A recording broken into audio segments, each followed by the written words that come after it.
Fuel prices may rise again, and this time is because of a new 15% import duty on petrol and diesel just approved by President Bola Tinubu. The policy takes effect immediately. Now, a lot of people have been asking, what does this really mean? Well, let me explain. According to government officials, the policy is designed to achieve a few things. The first is to protect local refineries and stabilize the downstream market.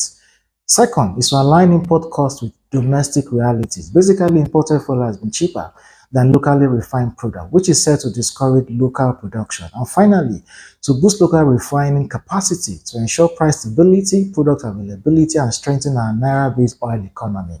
That is what the government has said.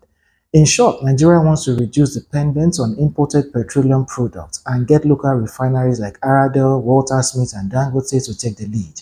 But why now? If the system wasn't broken, why fix it? Well, local refineries have reportedly been struggling to recover their costs, especially when they are competing with cheaper imported fuel. Some marketers have said to prefer importing rather than buying from local producers. This explains also why Dangote has decided to distribute its product directly to filling stations across the country. So, if imported product is cheaper for Nigerians, why should the government intervene? The reasons are what has been said earlier.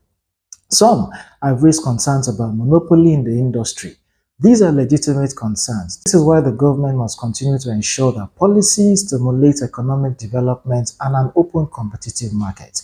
So, how does it affect us as consumers? Since the policy takes effect immediately, fuel prices may rise by up to 100 naira per litre.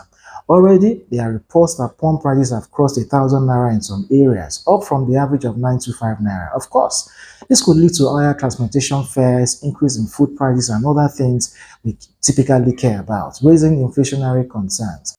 However, the situation might be different in the coming weeks without people experiencing this negative impact if local refineries are able to supply and effectively distribute enough products nationwide.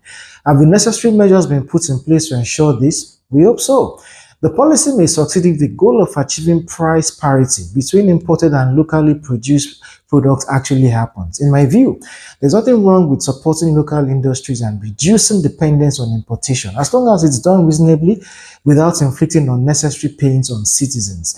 The job of developing Nigeria is the job of everyone. The government must continue to consult robustly with private sector players in the industry to achieve this goal. That's my take on the new import policy and what it means. Let me know what you think. Will this policy help or ordinary Nigerians? Share your thoughts in the comments and don't forget to subscribe for more industry updates and policy breakdown. My name is Babatunde. Thank you for watching.